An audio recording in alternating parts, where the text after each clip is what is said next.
They told you success would make you happy, that once you hit a certain number, earn the title, get the recognition, you'd finally feel fulfilled. But what they didn't tell you is that most success is performance. It's a mask, a treadmill, a never-ending loop of chasing approval under the illusion of progress. Schopenhauer believed that human desire is a trap, that the will, the endless hunger for more, never rests. So even when you achieve what you thought you wanted, the feeling doesn't last.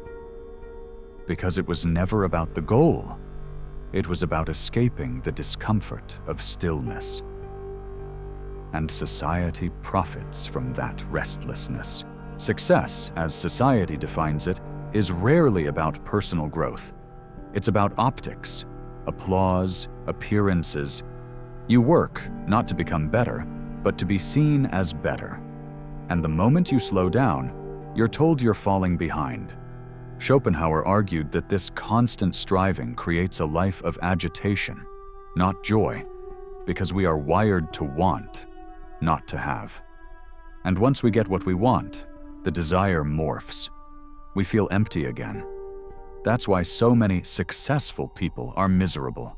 They climbed ladders, leaning against walls they didn't even choose. And now they're trapped at the top, too proud to admit it's all hollow.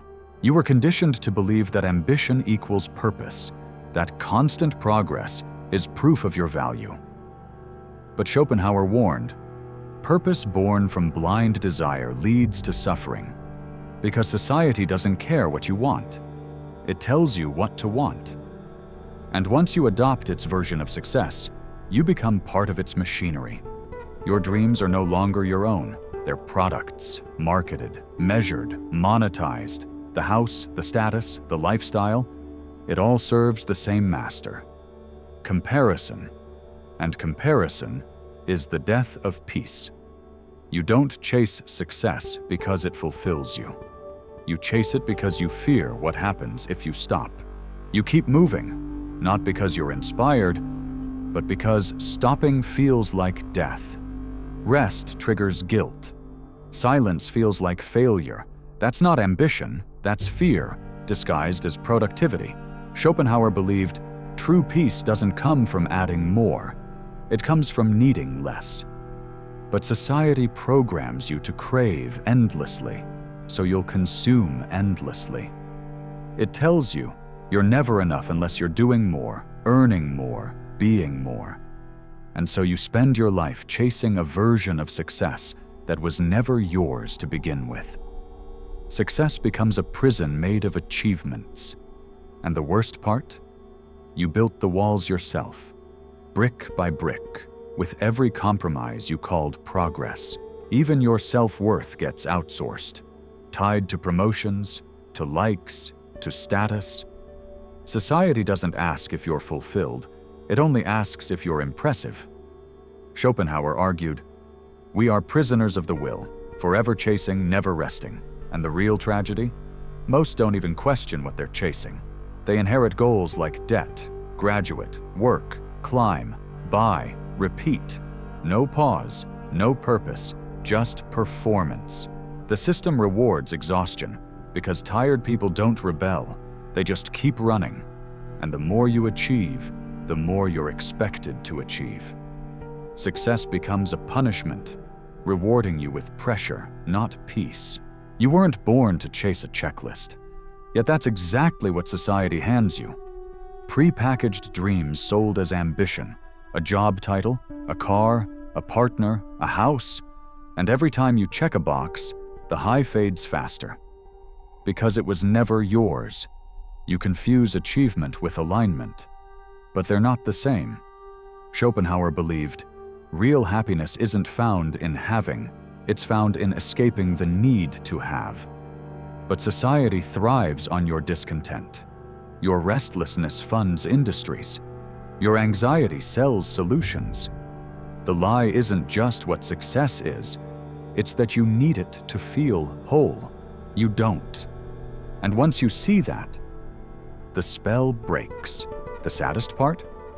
You think it's your fault, that you're broken for feeling empty at the peak. But you're not broken.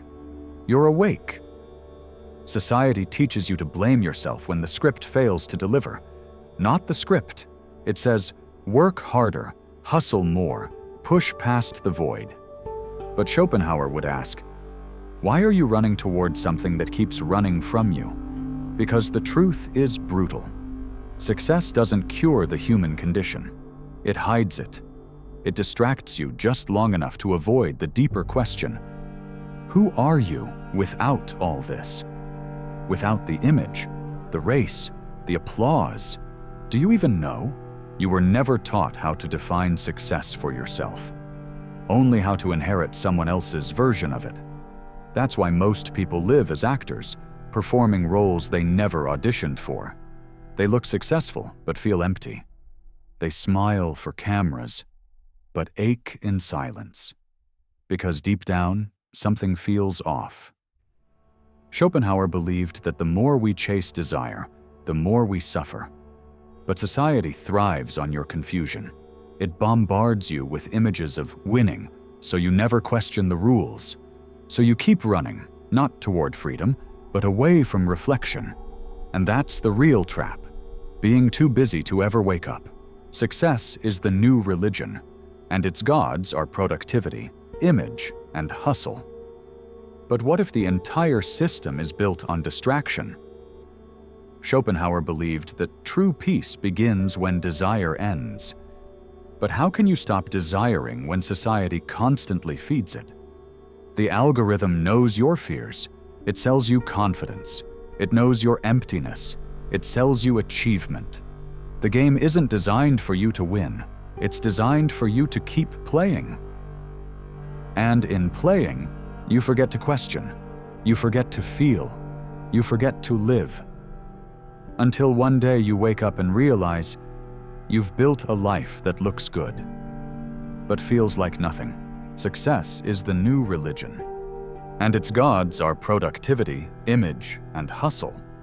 But what if the entire system is built on distraction? Schopenhauer believed that true peace begins when desire ends. But how can you stop desiring when society constantly feeds it? The algorithm knows your fears. It sells you confidence. It knows your emptiness.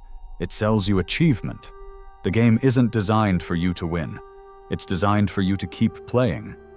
And in playing, you forget to question. You forget to feel. You forget to live. Until one day you wake up and realize you've built a life that looks good, but feels like nothing.